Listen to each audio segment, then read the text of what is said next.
everything is about to change. And when it does, you'll finally understand why it took so long. I know you came here carrying something that feels impossible. And I need to tell you right now, before you spend another day believing the voice that says this will never change. The shift has already started. It hasn't just begun. It's happening right now in the place your eyes can't yet see. And I'm asking you for just one thing. One single thing. Trust me now. Stick with this message until the very end. Before it's over, you're going to recognize the 3 signs that the turnaround is already underway in your life, even if your eyes haven't spotted it yet. This was prepared for you today, not tomorrow. Right now. I know what last night was like.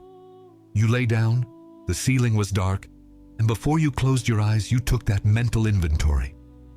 The list of what still hasn't arrived. What hasn't changed yet. What you've been asking for so long that silence was the only answer. You counted what's missing like someone counting losses, and sleep took forever because your mind wouldn't stop calculating how much longer it'll take, if it'll ever come, if anything will ever shift. And then you woke up the next morning, and there it was, that weight. Not a sore throat, not fatigue from a bad night's sleep. It's a weight with no name that shows up before any real thought, before you even remember your problems. That weight is already there the second you open your eyes. You went to work, or you handled what needed handling, and along the way you saw someone else move forward. A bit of news, a breakthrough, a door that swung open for somebody else. And for a second, just a second, you wondered what that person did differently. What you're getting wrong. Why it happened for them and hasn't happened for you yet. And when someone asked how you were doing, you said, "I'm fine." You typed it or said it out loud with a hand that was shaking on the inside, with a smile that cost more than the other person will ever know. Because learning to carry it all in silence has been the thing you've gotten best at lately. Nobody knows the size of what you're holding. But I do, and heaven saw it. You seek, you dedicate yourself, you do everything right, and yet abundance never comes. And the worst part, you start wondering if you're doing something wrong, if you're being heard up above, if it's meant for you at all. It's not a lack of faith or worthiness. It's a spiritual blockage that ordinary prayer alone cannot break. The Miracle Journal unblocks this in 21 days with a spiritual protocol that works exactly where your prayer doesn't reach. Along with the journal, you'll also receive as a gift the prayer guide and the Psalms manual with the most powerful sacred practices and texts to deepen your transformation. To claim your version of the journal, tap the link in the comments right below this video of what you're holding. But I do, and heaven saw it. And you're still standing. That's not a small thing. That's everything. The like right now is your public amen.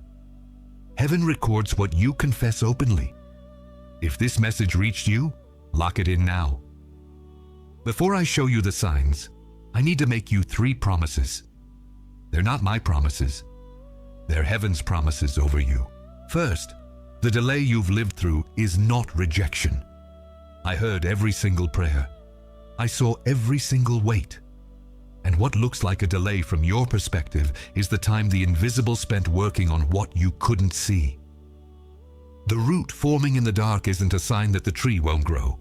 It's a sign that it's going to grow to last. Second, before this message ends, you're going to receive a concrete way to let go of control and step into the trust that unlocks what's been blocked. It's not a formula. It's not a self-help technique. It's a spiritual agreement that shifts what's been stuck. Third, when you leave here today, you're going to be able to declare out loud, "The impossible no longer has authority over me." The turnaround has already begun. Not as hope, as fact. And before all that, I want you to hear something I need to say directly to you. I saw every night you wanted to quit. Every time your heart wanted to give up and your stubborn faith held on. You didn't arrive too late.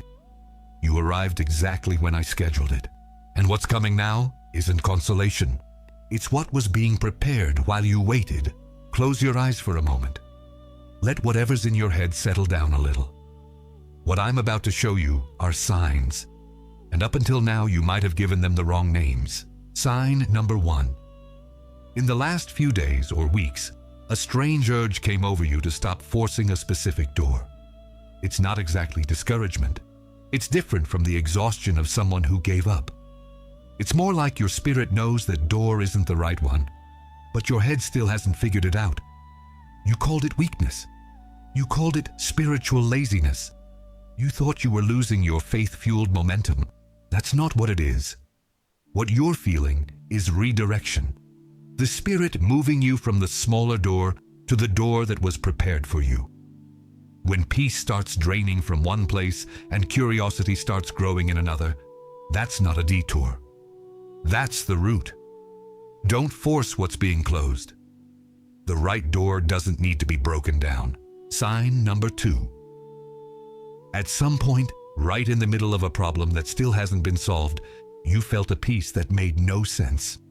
It wasn't denial. You knew the problem was there. But there was this quietness inside that didn't match the chaos outside. And you were suspicious of that peace. You thought you were being naive, that you were in denial, that you were protecting yourself from feeling. But I need to tell you what that was. It was certainty arriving before the proof. It was heaven installing the conviction of the outcome in you before you saw the outcome. The peace that surpasses understanding isn't an absence of awareness about the problem. It's the presence of a truth bigger than the problem. When peace doesn't make sense, it's not an illusion. It's prophecy. Sign number 3. People reappeared. Opportunities came back. Connections that had vanished resurfaced without you reaching out, without you texting, without you doing anything to trigger it. And you were surprised, because when you tried to force those connections in the past, nothing worked. But when you stopped forcing, they returned on their own. That's not coincidence. That's the invisible moving what you couldn't move with your own strength. The pieces of a board you can't see are being rearranged, and the people and doors that are coming back without you calling them are the evidence that the shift has already started where you can't reach. The next sign is the hardest one to hear. It's the one the enemy spent the most time trying to make you ignore. Pay attention. Sign number 4.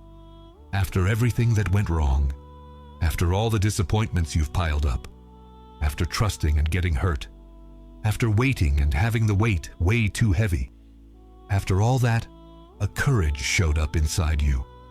A courage you can't explain where it came from. A willingness to trust again. Not because everything makes sense, but because something inside you just can't stop believing. You called it naivety. The enemy called it a lack of spiritual maturity. Said you never learn. Said you always fall into the same trap of having too much faith. But I call it an anchor. This is the sign that the turnaround anchors itself on. It's the courage to trust after being hurt that opens the final door. It's not the faith of someone who never suffered. It's the faith of someone who suffered and still decided to believe. That's the faith that moves the impossible. Type free in the comments if this word hits you. Close your eyes for a second. Take a deep breath. What I'm about to tell you won't work if your attention is split. Give your full attention to the next few minutes. Let me tell you 2 stories. One ancient, one modern, and both of them are about you. Abraham received a promise when there was no human logic left to support that promise. Sarah was old. He was old. Her body had stopped working for what the promise required. Every natural sign said it was too late, that the window had closed, that if it was going to happen, it would have happened already. And God showed up at that exact point. Not when things were easy, not when the body was young and hope was fresh. He showed up when everything said it was impossible. And he said, "This time next year, Sarah will have a son." Abraham didn't understand it with his head. The Bible says he fell face down when he heard it. But he trusted, not with the certainty of someone who sees, with the certainty of someone who knows the one who made the promise. And the next year, Isaac was born. The impossible became a name. The impossible became a child. The impossible became evidence that entire generations would tell about. Abraham wasn't late. He was right on heaven's timeline. And then there's a plant called the Chinese bamboo. Nobody plants it without patience. You put the seed in the ground. You water it the first year. Nothing shows up. You water it the second year. The earth looks dead. Third year. Fourth year. Nothing visible. Anyone who didn't know the nature of that plant would have given up, would have concluded the seed was dead, that the soil was wrong, that they were doing the wrong thing. In the fifth year, the Chinese bamboo grows. In 6 weeks, it grows up to 90 feet. 90 feet in 6 weeks. Not in 5 years. In 6 weeks. But that 6-week growth was only possible because the root spent 4 years growing in the dark. The root you couldn't see. The system that would support the growth that seemed impossible. The bamboo wasn't dead. It was being prepared where your eyes couldn't reach. Those 4 years weren't absence. They were foundation, and the bridge between Abraham and the bamboo is you. The silence you lived through wasn't God's absence. It was invisible preparation reaching the point of exploding into a turnaround. What looked like dead soil was forming roots. What looked impossible was being prepared where you can't see. Type root in the comments if you felt like you were still on the surface but growing underneath. Let me pause for 1 full minute. You are not late. You are at the threshold. There's a difference. Someone who's late missed the window. The threshold is the second before the window opens. The trust heaven is asking from you right now isn't the absence of fear. It's the decision to trust with the fear still there. Fear and faith can coexist. What can't coexist is fear calling the shots while faith waits for permission. The impossible only seemed impossible because you measured it with your resources, with what you have, what you see, what logic allows. But heaven doesn't work with your ruler. Heaven works with a dimension that doesn't show up in your budget, your track record, your resume. And what was missing wasn't more effort. It was letting go of control. You held everything alone for too long. You thought letting go would be irresponsible. But I need to tell you now what it really was. I saw how much you held on. I saw how much you calculated, planned, tried, adjusted, started over. And I saw the exhaustion of someone who thought everything depended on their own hands. You didn't fail. You were faithful with what you had. And now the time has come for you to discover who you've always been inside all of this. What I call you when I speak to heaven about you. What is yours by decree, not by earning. Listen, you are the one who was kept for this moment. Every door that closed on the wrong path wasn't rejection. I watched every door shutting. I saw you knocking, waiting, being turned away. And I let it close because that door led to a smaller path than the one prepared for you. Every no you received was protection disguised as loss. Every detour that looked like defeat was redirection to what's truly yours. What does that authorize? Stop mourning what didn't work out. Not as resignation, as revelation. What didn't work out wasn't yours. What is yours is still arriving. And the time has come. You are the one who carries the seed of the impossible. There's a dream inside you that you buried. You didn't kill it because you couldn't kill it. You tried. You tried to be practical, tried to be realistic, tried to put it aside. But it always comes back. That dream that won't die even when you try to abandon it isn't there because of your stubbornness. It's there because I placed it. And what I plant doesn't die just because the season got long. I saw that dream. I saw you bury it. I saw it come back. And I tell you now, it came back because it's time to water it again. What you thought was dead was dormant. The seed of the impossible inside you needs water, and the water starts with the trust you give right now. What does that authorize? Start watering again what you thought was dead today. Not when the conditions get better. Today, exactly as things are. You are the one who trusts in the final hour. This is the identity the enemy tried hardest to destroy, because he knows it's the one that unlocks everything. After everything that crumbled, after everything that disappointed, after all the times you trusted and the result didn't come when you expected, courage still remained in you. I saw that courage remain. I put it there. And it wasn't an accident. I saw the night you said, "I can't take it anymore." And the next morning you woke up and kept going. I saw the day you almost gave everything up and something held you. I was the one who held you. And I tell you now, trusting in this moment, before seeing, is the act that completes the turnaround, not after the proof. Before. That's how it works in heaven. What does that authorize? Trust now. Not after understanding. Not after seeing. Now. With the fears still present. With the questions still unanswered. With the impossible still looking impossible. Trusting now is the step that's missing.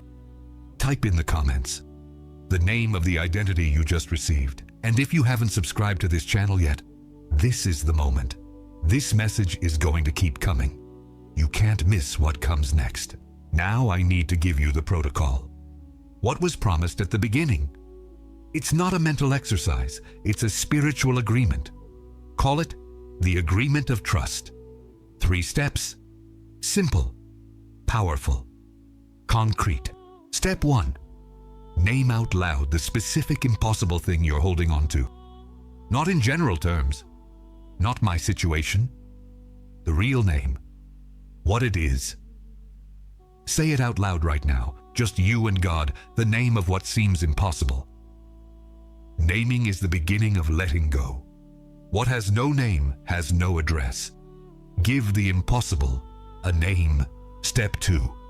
Physically open your hands. Right now, as you're reading this, open your hands, palms facing up, and declare with your mouth. It can be quiet, but declare it. This impossible thing is already in motion in the invisible. I release control over the outcome. I surrender. Open hands are the physical symbol of a spiritual decision. What's closed in a fist can't be received. What's open in an upturned palm can be filled. Step 3.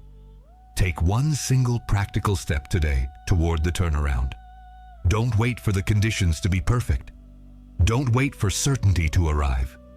One step. Small, concrete, in the direction of what you believe. The size doesn't matter.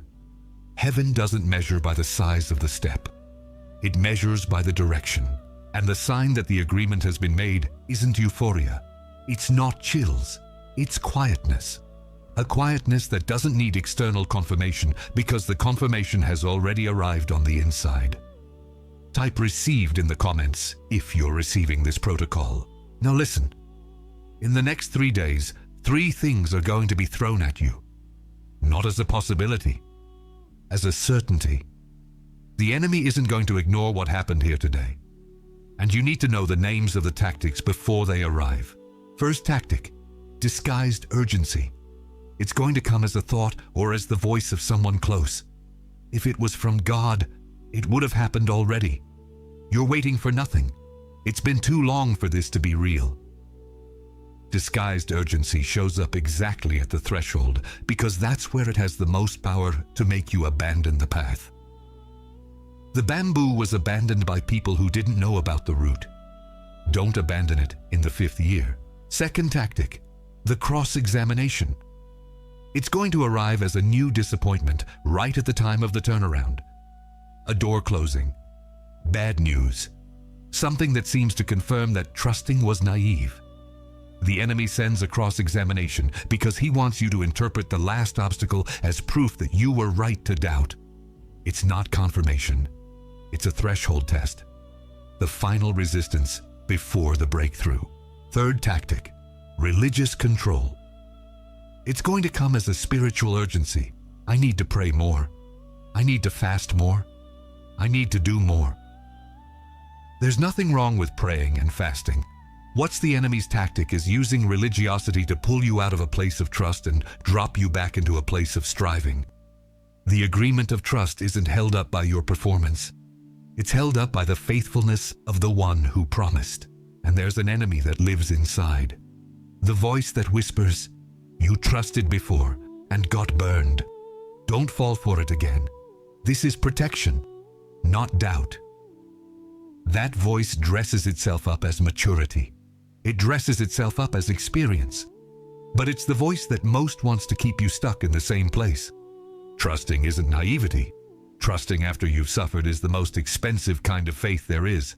And it's the kind that unlocks what's been sealed shut. Type protected in the comments. The decree has been sealed. Now I need you to do something. Place your open hand over your chest, palm facing up, like you're ready to receive. And do this while you hear what's coming next. There's a weight you've been carrying longer than you should have. It's not weakness that you carried it. It was what you knew how to do. But now, you're going to let it go. The control over the outcome. The need to know how it's going to happen, when it's going to happen, through which door it will come. You can let that go right now. The outcome doesn't depend on your control. It depends on the faithfulness of the one who promised. The fear of trusting and getting disappointed again. The wound of having waited and it not arriving in the time you wanted. You can let that go right now. The disappointment of the past doesn't determine the result of the present. The shame of still waiting. The feeling that you should be further along, should have achieved more, should have moved faster. That shame you can let go right now. You're not late. You're at the threshold. And now listen. Listen directly from me. I remember that night. When you opened the list of what still hadn't arrived and the silence in the room was too heavy. I was there. You didn't know it. But I was. I saw every item on that list. I heard every prayer you made mentally before trying to sleep. None of them were forgotten. I remember the "I'm fine" you sent with a shaking hand. I saw the hand. I saw what was behind the words. I saw the courage to smile when the weight was too big to explain. That didn't go unnoticed. Heaven recorded every time you held on when you wanted to let go. And I need to tell you now, with everything that I am, what's yours is sealed. It's not lost. It wasn't given to someone else. It didn't pass you by. It's sealed by heaven and arriving at the time I set, not at the time logic calculated. You didn't mess up. You're not being punished. You were preserved. Every wait was protection. Every detour was redirection. Every closed door was direction toward something bigger. And right now, at this very instant, I tell you, the impossible that has your name on it is already in motion. It hasn't just started. It has already begun. In the place your eyes can't yet reach, the pieces are already moving. The root is already formed. The growth that's going to happen in weeks is going to look impossible to anyone who doesn't know what happened in the dark. Trust me now, not after you see, now. That's all I'm asking. One decision, before the proof, at the threshold, with the fear still present, with the question still open. Trust now, and watch the impossible turn. Say it out loud right now. Speak it where you are. I trust now, before I see. The impossible is already turning. Say it again if you need to. Let the sentence land. Let it become real. Now type "done" in the comments. And think of one person. One specific person you know who is at the threshold right now. Who is in the 5th year of the bamboo and is thinking about stopping the watering. Who has the list of what hasn't arrived before they go to sleep and thought no one saw it? Send this video to that person today. Not to a group. To them. With a message from a name. Because maybe the reason you made it here today wasn't just for you. And if you want to continue on this path, the next video is already here on the channel waiting for you. It doesn't stop here. It is done. You are not the same person you were when this message began. You seek. You dedicate yourself. You do everything right, and yet abundance never comes. And the worst part? You start wondering if you're doing something wrong, if you're being heard up above, if it's meant for you at all. It's not a lack of faith or worthiness. It's a spiritual blockage that ordinary prayer alone cannot break. The Miracle Journal unblocks this in 21 days with a spiritual protocol that works exactly where your prayer doesn't reach. Along with the journal, you'll also receive as a gift the prayer guide and the Psalms manual with the most powerful sacred practices and texts to deepen your transformation. To claim your version of the journal, tap the link in the comments right below this video.